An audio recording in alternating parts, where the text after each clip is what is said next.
টিলাবাজারে মালবাহী টুকটুকের ধাক্কায় গুরুতর আহত মহিলা। কৈলাসহর শহরের টিলাবাজার বটতলা এলাকায় দুপুর 1টা নাগাদ ঘটে এই সড়ক দুর্ঘটনা।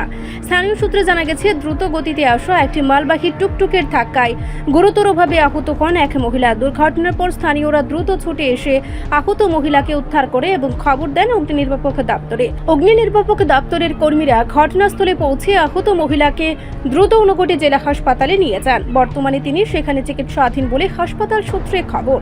দুর্ঘটনার পর টিলাবাজার এলাকায় কিছু সময়ের জন্য যান চলাচলে ব্যাঘাত সৃষ্টি হয়। পুলিশ ঘটনাস্থলে পৌঁছে পরিস্থিতি নিয়ন্ত্রণে আনে এবং ঘটনার তদন্ত শুরু করেছে। এখানে একটা মেলুক দাঁড়াইতে স্কুলের মধ্যে আর ওটা করে টুকটুক একটা আইসিআইও মারিয়েছে মারতে মেলুক পড়ে গেছে আর টুকটুক মেলুকের উপরে দিয়ে গেছে গিয়া মেলুকের বাড়ি কোন জায়গা? বাড়ি এলেও পড়তো না কেমন আহত খুব কন্ডিশন খারাপ ফায়ার সার্ভিস কল করছে, ফায়ার সার্ভিস এখনো হয়েছে না। এটা ঘটনা কোন জায়গা হয়েছে? এটা কোন জায়গা? টিলাবাজার।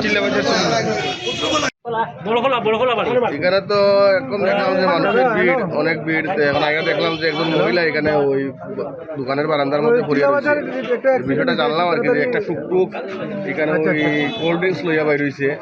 তো টুকটুকটা মহিলা এখানে কর্নারের মধ্যে দাঁড়িয়ে থাকছে। পথচারী মহিলা এখানে বাজারের মধ্যে দাঁড়াইছে, হয়তো বা কোনো গাড়ির অপেক্ষা করে।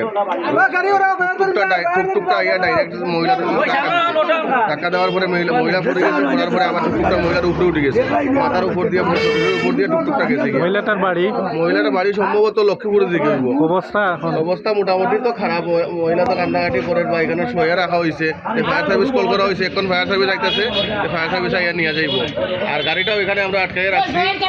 গাড়ি যে বাচ্চা চালাইতেছে তার তো একদম কম বয়সী, তার বয়স 12-14 এরকম বয়সের ছেলে। রিপোর্ট সংবাদ প্রতীক্ষা।